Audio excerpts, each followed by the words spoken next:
As is common in Fire Emblem, Sacred Stones has 3 Cavaliers: Forde and Kyle, your red and green Christmas Cavaliers, and Franz, the 3rd Cavalier. Well, and also Amelia, but she doesn't have to be a Cavalier, and as we all know, Amelia is good in general. For the sake of this video, I'm just going to be talking about Franz, Kyle, and Forde though, and for most of Sacred Stone's history, Franz has been thought of as clearly the best of the 3 Cavaliers and the most likely candidate for the first Knight Crest.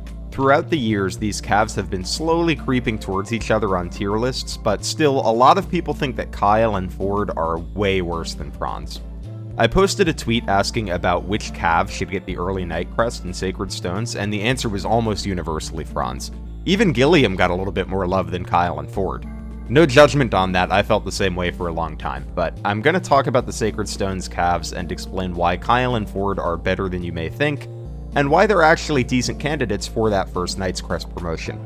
I'm primarily going to be looking at Eirika route since it's the route that I'm most familiar with, but I think some of the logic still applies in Ephraim route, and I'll try to point out which arguments I don't think apply to Ephraim route. To start with, I want to look at the perceived strengths of Franz over Kyle and Forde. Usually people really appreciate Franz's availability in the early chapters of Sacred Stones. He has a lot of time to gain experience, and if you give him a lot of that experience, he can be a higher level than Kyle or Forde when they join, and you can actually get him to promoted a chapter earlier than them if you really give a lot of experience to him. Now let's take a look at the combat performances. Franz has a speed lead on Kyle. On average, it's 3 points of speed at 10-5, which is meaningful sometimes, but not as often as you might think. There are a few key units that Franz can sometimes double in one round, such as fighters if he has good luck on his speed and strength growths, and if you've taken care of his sword rank so that he can use steel swords. Kyle and Forde are pretty unlikely to one-round these fighters unless you get very blessed. What Kyle does have going for him is a 1-point lead in strength, 2 in defense, 3 in HP, and 1 in con.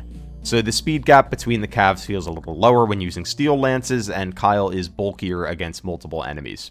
There are also some scenarios where Kyle's stat spread works out in your favor.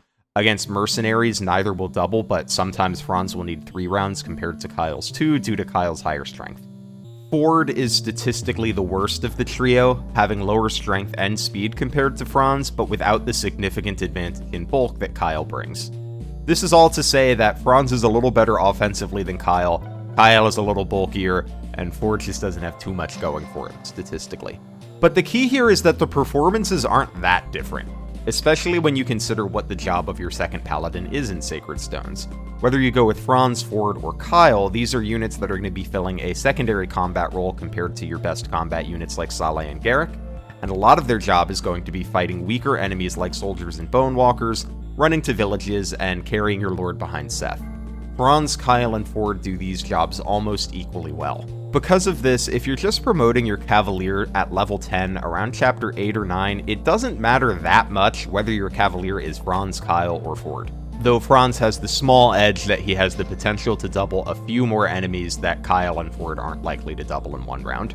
With that in mind, I would argue that the main edge that Franz has a unit has almost nothing to do with his performance as a Paladin, it has to do with his early utility. Because he arrives early, he has some good utility that Kyle and Forde just can't imitate.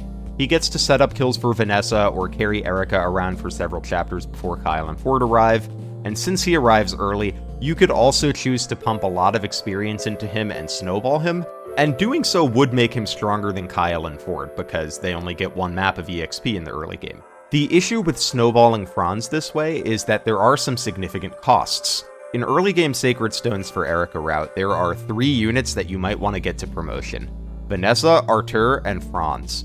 And if you're going for water walking shenanigans, you might also want to get Ross to 10 so he can be a pirate, but maybe not if you decide that you don't care about water walking too much. All of these units need kills set up for them, and Seth's not going to do it because he one-rounds everything. So getting all of these units a bunch of kills is fairly slow going. Assuming that you're using Seth to do a fair amount of combat and finishing maps like the Fog of War map early on instead of waiting around for extra experience, it's pretty difficult to get all 3 of the early units you want to promote to promotion in an efficient manner. Even in a slower playthrough, this is pretty difficult unless you just aren't using Seth for combat, because there's only so much EXP to go around. So especially when playing faster, you need to prioritize which units from the early game you want to promote. In Erika route, I would say Vanessa and Artur are your highest priority units to promote. because they're very difficult to replace compared to Franz. A promoted Arter is going to provide you Slayer for the monster route maps in Eirika route, and then warping later on. And Vanessa is just one of the best units in the game due to early flyer utility and being able to be promoted by the time the next flyer arrives at level 4. We don't get an alternative flyer for Vanessa that's ready for promotion at Chapter 9, but for Franz we do. The Paladin role can be filled adequately by any of the early Cavaliers. It doesn't make a huge difference whether you have Franz, Forde, or Kyle. But it does make a huge difference if you don't have a trained Vanessa, and a pretty big difference if you don't have a trained Arter for the monster route maps. So I think it's better to prioritize Arter and Vanessa in Eirika route. If you've decided you want to promote Vanessa and Arter, then Kyle and Forde start to look pretty appealing, because unlike the other early game units, Kyle and Forde have a source of much less contested experience in Chapter 5X. In this chapter, there's a ton of EXP to go around, and only 3 units to give it to. Kyle is the best unit to get the EXP on Eirika route because his stats are just better than Forde's, and Ephraim is going to leave during the route split anyway. Notably, even in Ephraim route, if you wanted to give Ephraim the EXP from 5X, you have to take the map really slowly. Kyle can get to level 8 in a reliable fast clear of 5X. On screen is Jelly Unicorn's strategy for finishing the map reliably in 8 turns while also getting Kyle to level 8.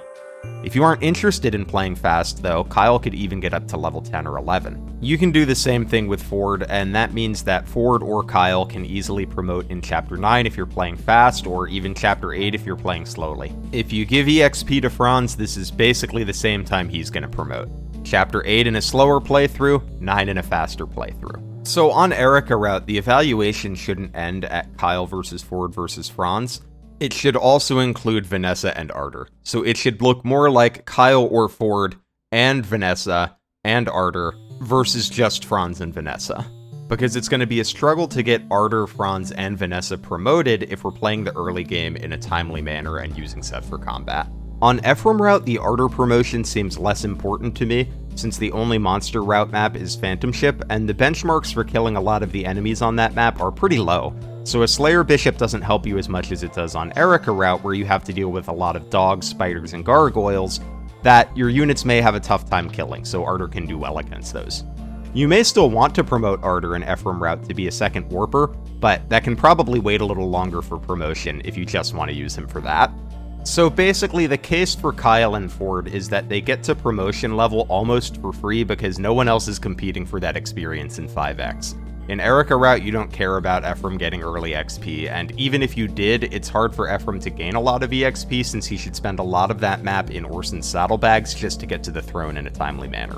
Essentially, Sacred Stones offers you 2 Cavaliers that can get to promotion for free, or one that's a bit more of an investment at a time where you probably have at least 2 other investment targets.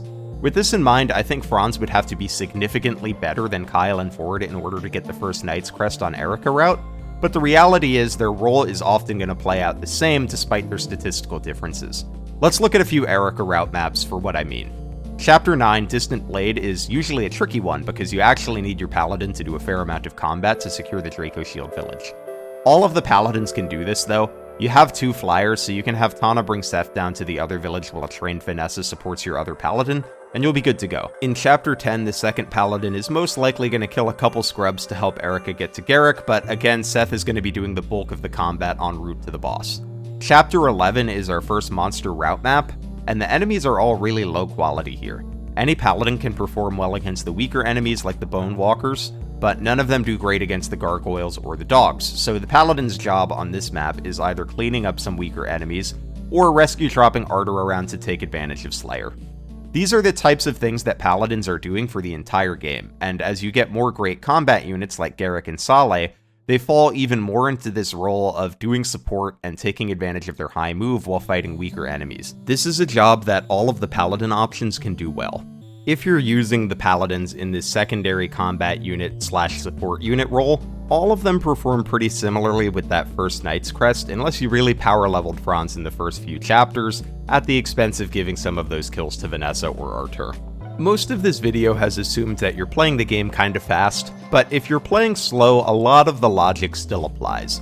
I did a playthrough where I played very slowly in the early game, only killing a couple things per map with Seth and otherwise focusing on giving experience to Franz, Vanessa, Arter, and Ross. There's still only so many enemies to go around. I managed to get Ross to Pirate and the other 3 all to Promotion, but only just. And in a scenario where we play really slow and use Seth for nothing, every kill that goes to Franz still could have gone to Vanessa or Ardor instead, so instead of having a level 10 Franz, Ardor, and Vanessa, I could have had something like a level 12 to 14 Vanessa and Ardor, and a level 10 Kyle.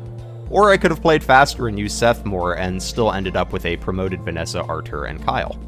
So, looking at the totality of their performance, how do the Cavaliers compare overall? In a tiering context, I think these Cavs all belong right next to each other. They all do the same thing in Paladin, but Franz has the benefit of providing early utility and providing slightly better offensive stats in exchange for needing EXP and kills set up for him for long-term usage. Kyle and Forde don't need the early EXP, but they also miss out on helping you out during the early chapters. In Eirika route, I would order them Kyle, Franz, and then Forde. I give Kyle the edge because on Eirika route, you just have too many early game units you want to promote, and I don't think snowballing Franz is a good option for that reason. So I'd rather have him set up kills for Vanessa and Ardor instead of taking them himself, and then Kyle can take advantage of uncontested EXP in Chapter 5X and be your Paladin in Chapter 9. Theoretically, the same premise applies to Forde. However, Forde is a bit worse than Kyle in the stats department, being less bulky with only a small speed lead, so there's just not that much reason for him to get that early Knight's Crest. The one edge that Forde does have is that he comes at a higher level than Kyle by 1, but 5X has enough EXP that either one can get to promotion by Chapter 9, so the level lead isn't a huge deal. It's honestly kind of splitting hairs to rank them because all 3 of them are so close to each other in what they do for a run once promoted. For being so similar in performance though, I think that Kyle and Forde have become really overlooked in the community. So if you've never used Kyle or Forde long term, give them a try. I think you'll find that they can do everything you need your Paladin to do, and using them will allow you to pump even more experience into Vanessa or Ardor, or Ross, or Garcia, or Loot, or whatever random training project unit you want to use. Train whoever you want, I'm not your dad. But what do you think? Did I miss anything out in looking at these Paladins? Are there any other overlooked characters in Fire Emblem that are better than people think? Let me know in the comments below. Additionally, if you want to chat more about Fire Emblem, or if you just want to tell me how I'm wrong and Forde is actually goated, then join the Actual Lizard Discord in the video description, where we talk about Fire Emblem, do drafts, and where I provide stream and video notifications. Lastly, if you enjoyed the video, consider hitting the like and subscribe button so you don't miss an upload, and have yourself an awesome week.